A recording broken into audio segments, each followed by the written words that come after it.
Evidence based research के आधार पर वही बात करता है। हमारी फॉर्मूला हमें सिखाता है, हम उसे हाथों हाथ ले लेते हैं। संभवतः इसके पीछे एक बहुत बड़ा कारण सैकड़ों वर्षों की हमारी गुलामी का कालखंड रहा है। इस वजह से कभी कभी हमें अपनी ही शक्ति पर विश्वास नहीं होता है। हमारा आत्मविश्वास कम नजर आता है।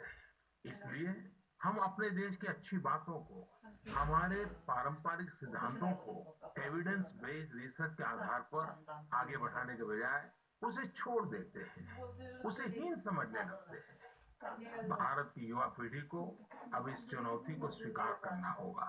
जैसे विश्व ने योग को सहज स्वीकार किया है, वैसे ही हजारों वर्षों पुराने हमारे आयुर्वेद के सिद्धांतों को भी विश्व अवश्य स्वीकार करेगा।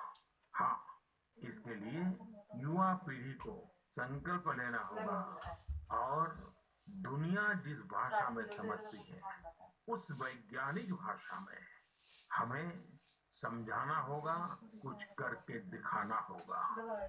साथियों, वैसे कोविड-19 के कारण कई सकारात्मक बदलाव हमारे काम करने के तरीके, हमारी जीवन शैली और हमारी आदतों में भी स्वाभाविक रूप से अपनी जगह बना रहे हैं।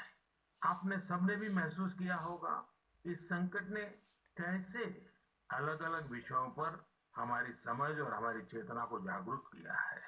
जो असर हमें अपने आसपास देखने को मिल रहे हैं, इनमें सबसे पहला है मास्क पहनना और अपने चेहरे को ढककर रखना। कोरोना की वजह से बदलते हुए हालात में मास्क भी हमारे जीवन का हिस्सा बन रहा है। वैसे हमें इसकी भी आदत कभी नहीं रही कि हमारे आसपास के बहुत सारे लोग मास्क में दिखे, लेकिन अब हो यही रहा है। हाँ, इसका ये मतलब नहीं है कि जो मास्क लगाते हैं वे सभी बीमार हैं। और जब मैं मास्क की बात करता हूँ तो मुझे एक पुरानी बात याद आती है।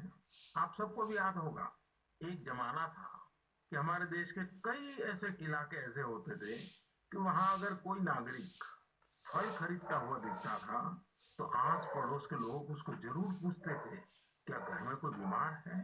यानी फल मतलब बीमारी में ही खाया जाता है, ऐसी धारणा बनी हुई थी।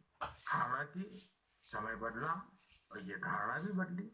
वैसे ही मास्क को लेकर भी धारणा अब बदलने वाली ही है।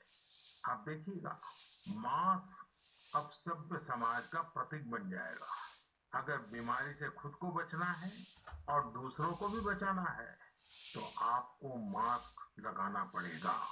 और मेरा तो सिंपल सुझाव रहता है, गमछा मुंह ढकना है।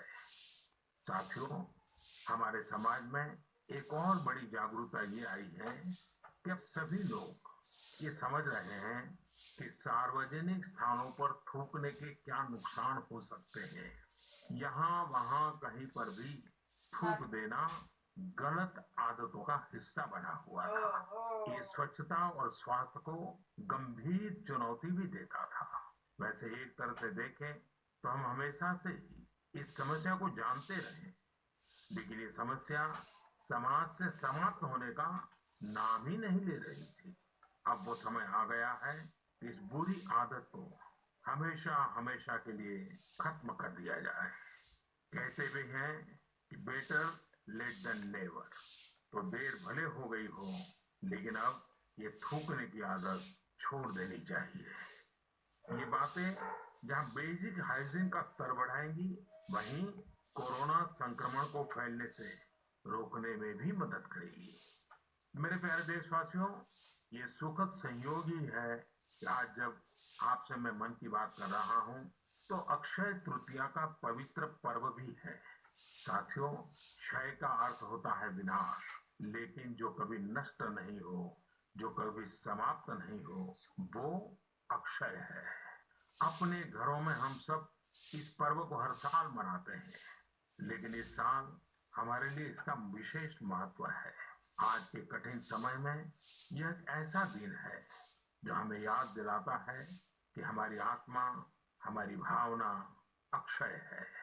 यह दिन हमें याद दिलाता है कि चाहे कितनी भी कठिनाइयां रास्ता रोके, चाहे कितनी भी आपदाएं आए।